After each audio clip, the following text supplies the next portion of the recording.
Welcome to the Law on Obligations and Contracts. For today's video, we will discuss about obligations with a period, which is covered by Articles 1193 to 1198. Let's start with the definition of an obligation with a period. Under the law, an obligation with a period is one whose effects or consequences are subjected in any way or another to the expiration or arrival of said period or term. A period is a future and certain event upon the arrival of which the obligation or right subject to it arises or is terminated. It is a day certain which must necessarily come. For example, year 2020 or next Christmas, although it may not be known when, like the death of a person. Let us distinguish between a period and a condition. A period is a certain event which must happen sooner or later at a date known beforehand or at a time which cannot be determined. On the other hand, a condition is an uncertain event, meaning to say you will not know if the event will happen or not. But for a period, you are certain that a particular date or a particular month will come sooner. A period refers only to the future, while a condition may refer to a future uncertain event and past event unknown to the parties. A period merely fixes the time for the efficaciousness of the obligation. A condition causes an obligation to arise or to cease, just like the suspensive condition and the resolutory condition. A period which depends upon the sole will of the debtor empowers the court to fix the period. But in condition, if the condition depends upon the sole will of the debtor, the obligation is invalidated. Unless a contrary agreement appears, the arrival of the period does not have a retroactive effect. But in condition, the happening of the condition has retroactive effect. If you can still recall that particular provision in our discussion in pure and conditional obligations. However, like a condition, a period must be passable. Kinds of period or term. As to effects, we have suspensive period or ex-die. The obligation begins only from a day certain upon the arrival of the period. For example, I will pay you 30 days from today. Or, I will support you from the time your father dies.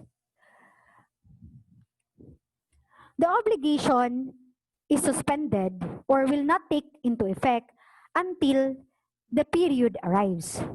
So, if the father did not die, then the obligation to support will not come into play. The second kind of period is resolutory period or INDM. The obligation is valid up to a day certain and terminates upon the arrival of the period. For example, I will give you 500 a month until the end of the year. Or, I will support you until you die. So, here, in this kind of period, the obligation is already effective. But it will be terminated until the arrival of the period. As to source, a period may be legal period when it is provided for by laws, a conventional or voluntary period when it is agreed by the parties, a judicial period when it is fixed by the court. As to definiteness, a period is definite when it is fixed or it is known when it will come. For example, December 31, 2020. Indefinite period when it is not fixed or it is not known when it will come. What is the rule in case of loss, deterioration, or improvement of the thing before the arrival of the day certain? Under Article 1194, in case of loss, deterioration, or improvement of the thing before the arrival of the day certain, the rules in Article 1189 shall be observed. Remember the rules in case of loss, deterioration, or improvement of the thing pending the fulfillment of the suspensive condition. So you go back to Article 1189 for the rules with respect to the arrival of the day certain. Payment before the arrival of the period. What if, for example, the debtor has paid his obligation before the arrival of the period? What are his rights?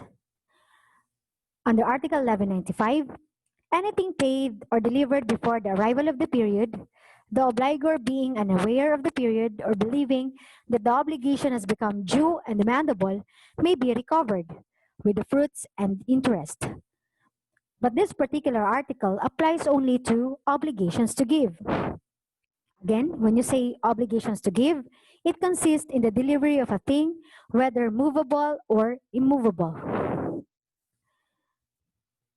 In this Article 1195, the debtor is presumed aware of the period. And so, in case he wants to recover the money paid by him by mistake, he has the burden of proof to prove that he is not aware of the period or that he believes that the obligation has become due and demandable. For example, DOC 10,000 pesos, which was supposed to be paid on December 31, 2020. By mistake, D paid his obligation on December 31, 2019. Notice that there is a mistake in the given example because what is written there is B instead of D. But for clarification, B here refers to D. So let us continue.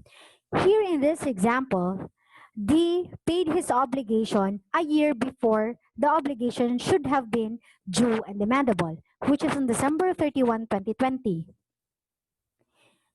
So, D here has the right to recover the amount paid by him with fruits and interest, provided he should prove that he is not aware of the period or that he believes that the obligation has become due and demandable before he can recover the amount he has paid together with the fruits and interest. Take note again that this Article 1195 applies only to obligations to give. Therefore, Article 1195 has no application to obligations to do or not to do. Because, as to the former, it is physically impossible to recover the service rendered. And as to the latter, as the obligor performs by not doing, he cannot of course recover what he has not done. Presumption as to benefit of period. Article 1196, whenever in an obligation a period is designated, it is presumed that to have been established for the benefit of both the creditor and the debtor, unless from the tenor of the same or other circumstances it should appear that the period has been established in favor of one or the other. In an obligation subject to a period fixed by the parties, the period is presumed to have been established for the benefit of both the creditor and the debtor. This means that before the expiration of the period, the debtor may not fulfill the obligation, and neither may the creditor demand its fulfillment without the consent of the other, especially if the latter would be prejudiced or inconvenienced thereby.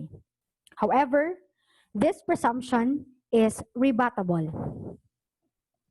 For example, on January 1, Donna borrowed from Cora 10,000 pesos payable on December 31 at 15% interest. Applying Article 1196, Donna cannot pay before December 31 without the consent of Cora. Neither can Cora compel Donna to pay before the expiration of the term, because the period designated by the parties, which is from January 1 to December 31, is presumed to be for the benefit of both the creditor and the debtor. It is presumed that the period designated from January 1 to December 31 has been established for the benefit of both. D is benefited, or Donna is benefited, because he can use the money for 1 year. Cora, on the other hand, is also benefited because of the interest the money would earn for 1 year.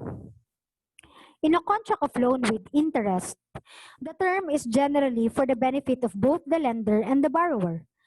This is also the case even where there is no interest stipulated, but where under the contract, the creditor receives in place of interest other benefits by reason of the period.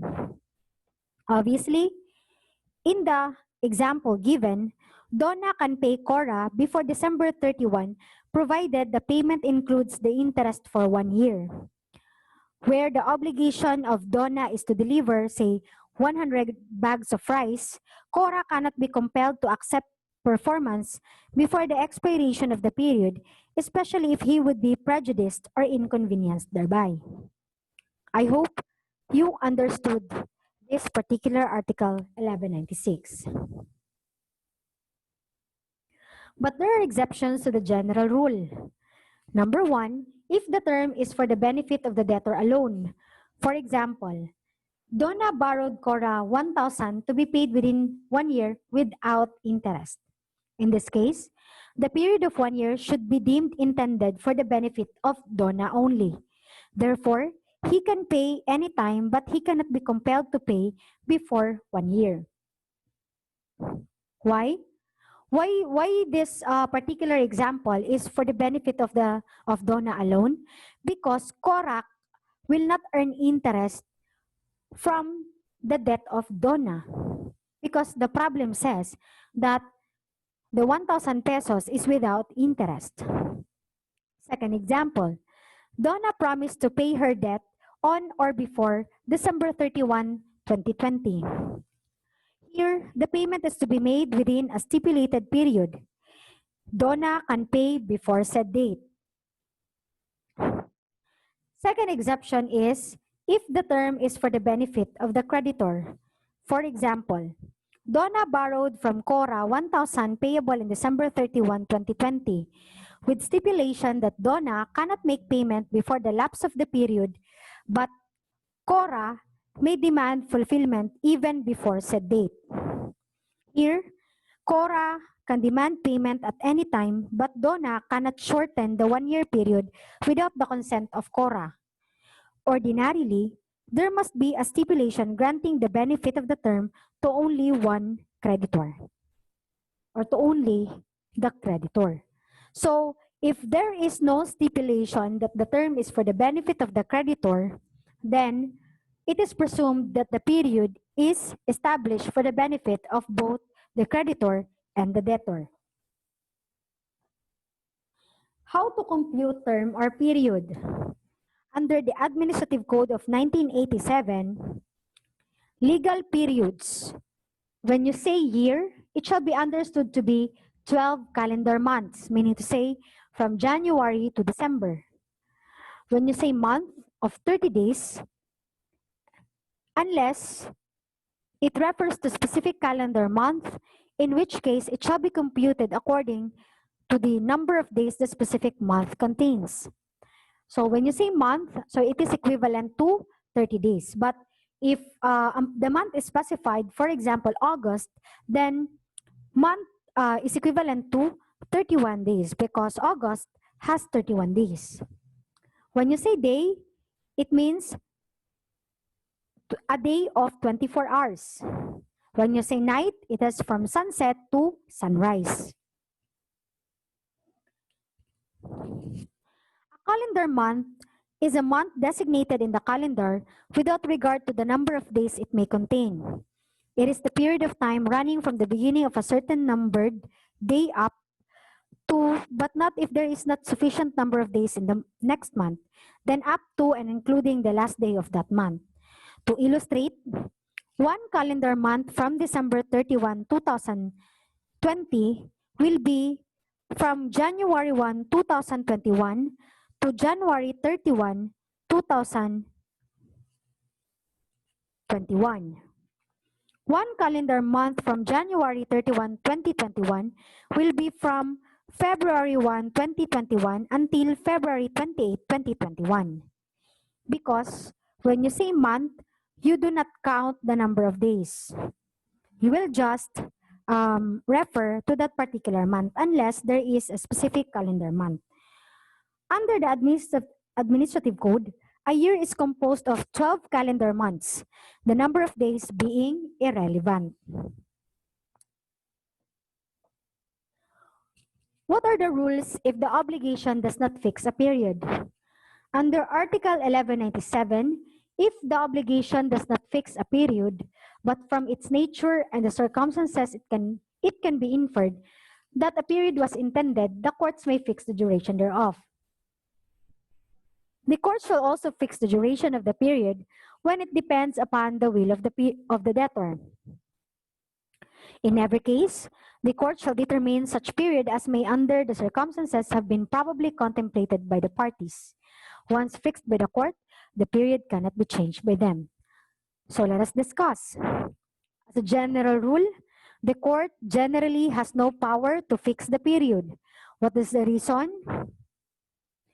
Because the contract is the law between the parties and its terms cannot be changed by the court. However, there are exceptions to the general rule under Article 1197. And what are those? Number 1, no period is fixed but a period was intended.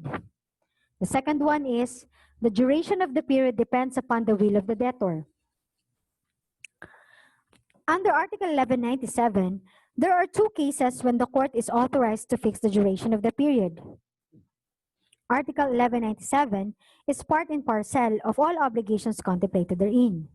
Hence, whenever the court fixes the term of an obligation, it does not thereby amend or modify the same. It merely enforces or carries out the intention of the parties.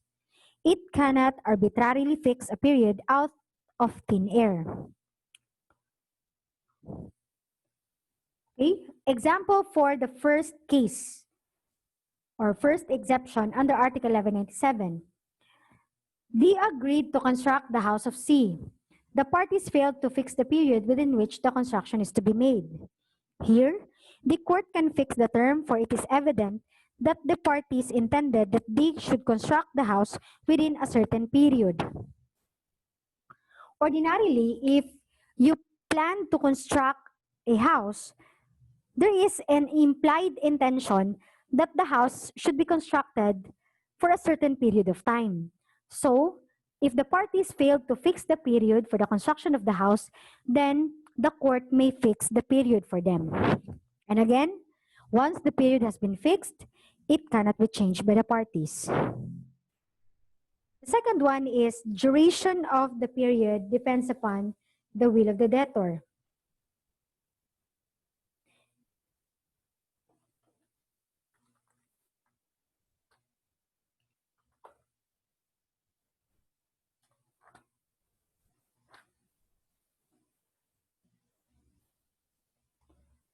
For example,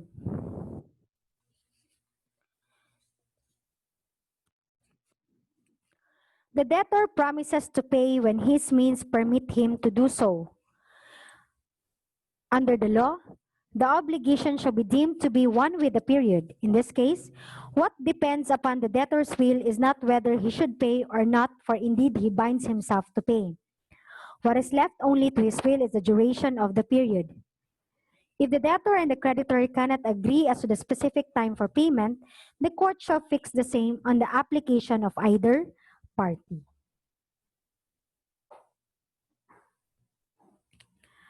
Debtor loses the right to make use of the period. We said a while ago that the general rule is that the obligation is not demandable before the lapse of the period.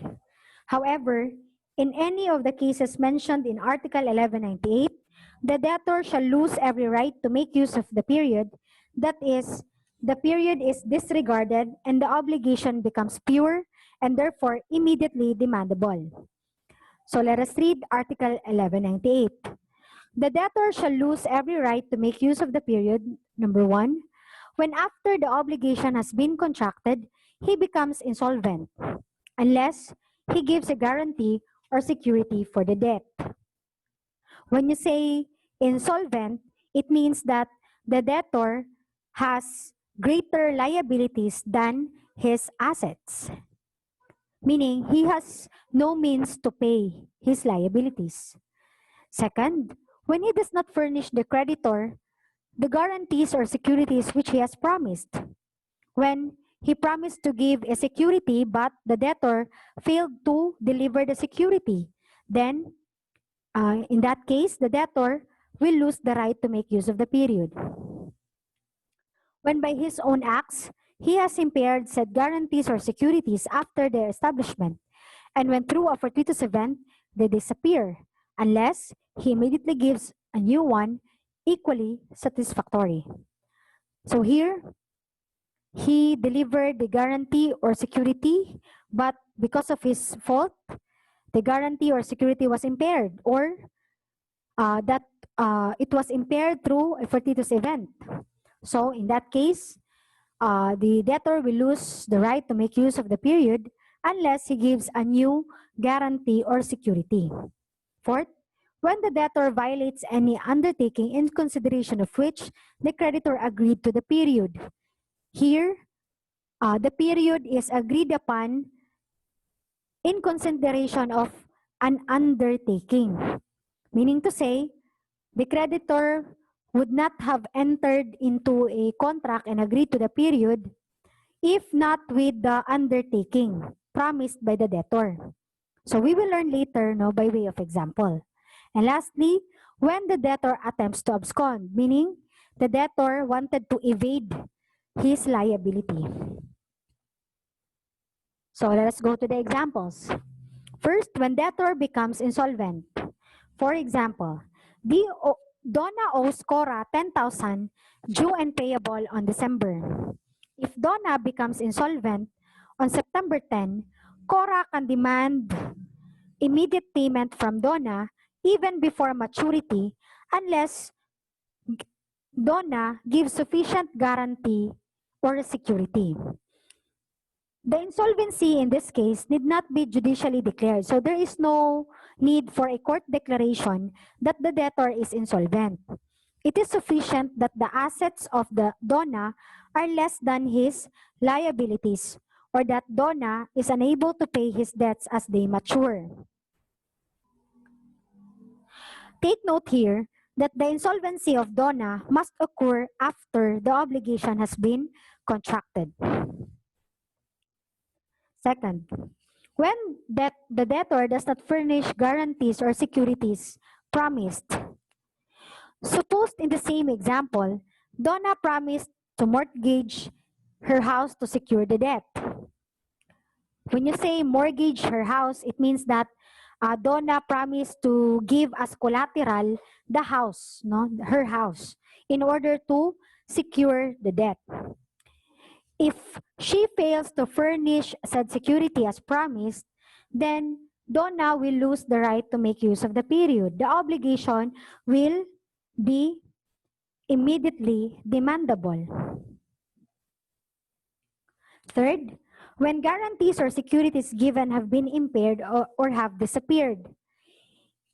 If the debt is secured by a mortgage on the house of Donna, but the house was burned through her fault, the obligation becomes demandable unless Donna gives a new security equally satisfactory. In this case, the house need not be totally destroyed as it is sufficient that the security be impaired by the act of Donna. But in case of a fortuitous event, it is required that the security must disappear. So for example, fortuitous event like fire. So if the house was burned by fire or gutted by fire, then the destruction must be total, meaning the house should disappear. Hindi dapat partial lang yung kanyang impairment. Dapat total impairment. Total destruction. If the security was lost due to fortuitous event. But if it is destroyed due to the negligence of the debtor, then partial impairment is sufficient in order for the debtor to lose the right to make use of the period. And consequently, therefore, the obligation will be immediately demandable. If the security given deteriorates in such a manner as to become illusory, It must be deemed to have been disappeared or lost as contemplated in paragraph 3. If the debt is secured by a bond, the failure of DONA to renew the bond or replace it with an equivalent guarantee upon its expiration will likewise give CORA the right to demand immediate payment. Fourth, when the debtor violates an undertaking. Now, suppose that CORA agreed to the period in consideration of the promise of DONA to repair the piano of CORA, meaning to say, the period was set by the parties because there is a promise made by DONA, which is to repair the piano of CORA. So, if DONA will violate her undertaking, meaning to say, she did not repair the piano of CORA, therefore, CORA has the right to demand immediate payment of the loan. Because the reason why she entered into an agreement as to the period is that because DONA promises to repair the piano of CORA. And since there is a violation of that undertaking, then DONA will lose the right to make use of the period. The obligation will be immediately demandable. Last, when debtor attempts to abscond. Before the due date of the obligation, let us say that DONA changed his address without informing CORA and with the intention of escaping from his obligation. This act of DONA is a sign of bad faith which results in the loss of his right to the benefit of the period stipulated. Observe that a mere attempt or intent to abscond is sufficient. So that is all for our topic for today, obligations with a period. So let's see each other for our next session. Goodbye.